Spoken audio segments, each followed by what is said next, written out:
Hello everyone, welcome back to part 2 of my new plant collection series. And without any delay, let's get started.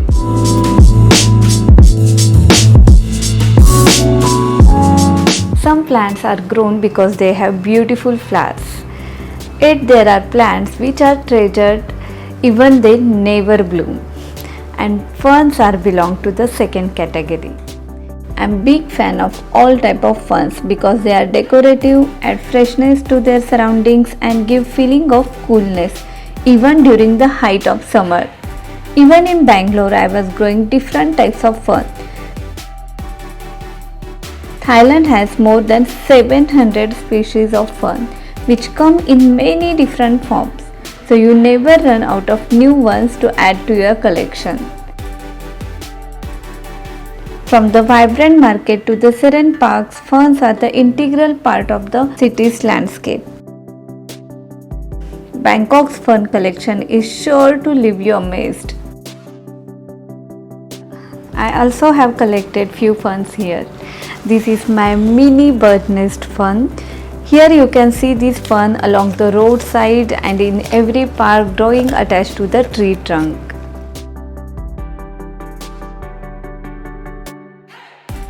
Bird's nest ferns are epiphytic ferns, meaning they grow on the surface of other plants in their rainforest habitat.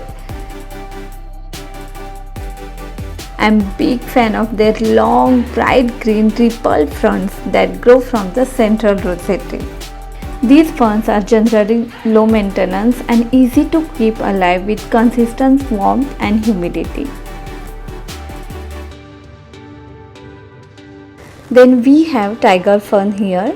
It has fascinating big fronds, and if you closely see this, it has this unique variegation pattern over the green leaflets.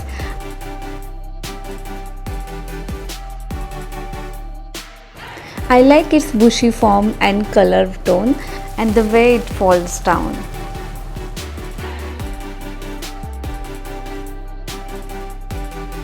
Then we have this giant sword fern here. It is also known as macho fern. Just look at these bold, bright green long sword shaped fronds. I have seen this fern in almost every garden cafe in Bangkok because it is very low maintenance, prefer partial to full shade, moist, well-drained soil and humid conditions, and it instantly adds tropical vibe to the space. Coming to the next fern, actually I am not sure about this variety's name, but the nursery man said it is the Theia Fun. If anyone knows the correct name of these varieties, please do let me know below in the comment section. I really love their lacy, intricately cut fronds. What truly set them apart is this detailing on fronds and this variegation. So elegant. Once you understand the basic need of ferns, you can easily grow them indoors. Ferns love loose soil mix rich in organic matter, so add lots of compost and it should be well draining. For hanging basket, you can use more cocoa peat based soil mix, and ferns love humidity around them. So don't forget to mist them couple of times in a week, and for their lush growth I add nitrogen rich fertilizer once a month. Alright, next we have air plants. Like ferns, you will be surprised to see that Bangkok has an amazing collection of air plants. Let's start with this beauty. This is commonly known as sky plant. This is small air plant that features layers upon layers of narrow silvery leaves that curl outwards like blooming flower. You can see here these beautiful layers. It also produces tubular purple flower with yellow stamens. Actually last month it was blooming. I have some photos.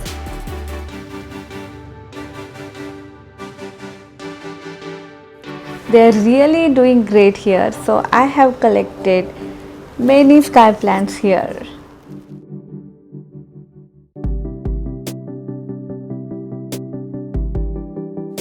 Next we have Spanish moss. This air plant variety is really unique because compared to other air plant varieties, it doesn't have root system. It has these amazing silvery trichomes that gives it unique texture. It produces long slender stems that grows cluster of thin curly leaves, giving the plant chain-like appearance. Air plants are unique because they don't need soil but require bit of special attention. Remember to mist them few times a week or give them nice soak every 1 to 2 weeks. And remember, they love good airflow, so be sure to place them in an area with proper ventilation. If you want special video on air plant care, then please do let me know in the comment section. Then we have this gorgeous tropical beauty Anthurium million flowers. This produces several mini anthuriums and has gorgeous dark green pointed leaves, which makes it unique from regular anthurium. You can see the number of flowers it has.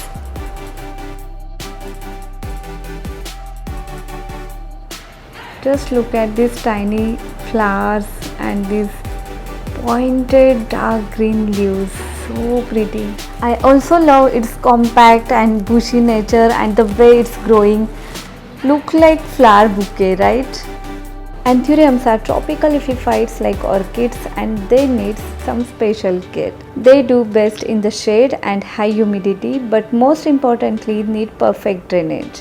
I have made separate detailed video on Anthurium care tips. You can watch that video. Next, I am growing Hoya plants for the first time. So good so far, they are doing pretty well here. It is Hoya Sunrise. The most distinctive feature of this Hoya is its green reddish pointed foliage that resembles sunrise. This vine produces yellow cluster of tiny flowers. I can say Hoya Sunrise is moderately slow grower but easy to care for and it blooms more often. Next we have Hoya Crimson, known for its heart-shaped leaves with crimson tint. It has beautiful tricolor variegation on its thick waxy leaves and it produces pink clusters. A popular species of Hoya genus not only for its beauty but for its tolerance to drought.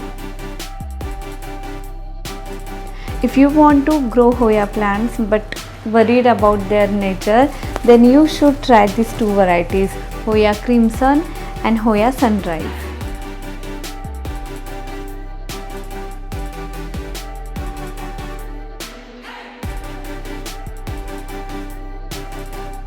And here is my small cacti and succulent collection. I hope you can see this. All these varieties are super cute, tiny and perfect for my windowsill. 1 minute, I need to keep this up.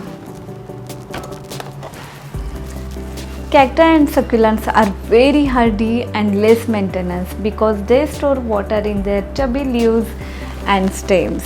And they add beautiful charm to your space without any fuss. See this beauty.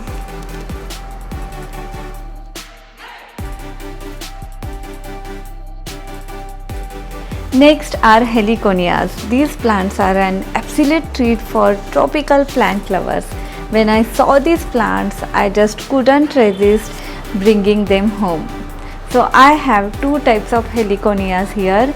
It is Heliconia sitacorum. It has these bold green tropical leaves, perfect for adding tropical vibes, and it also produces striking yellow-orange flowers.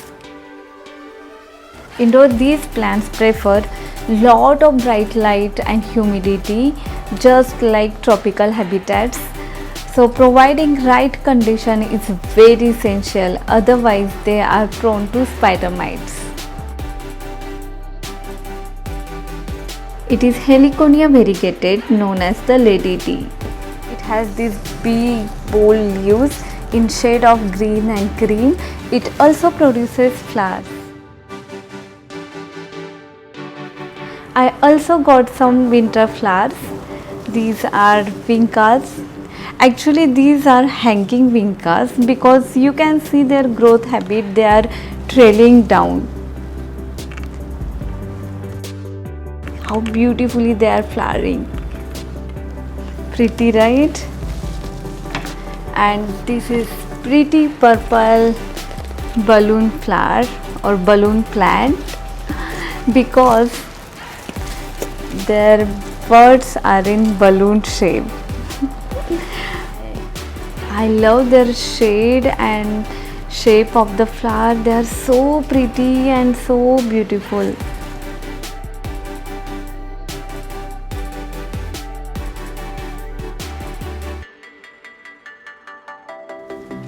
Then I have this flowering begonia for winters. Actually all varieties of begonias do pretty well in winter season. Just look at these flowers, look like roses.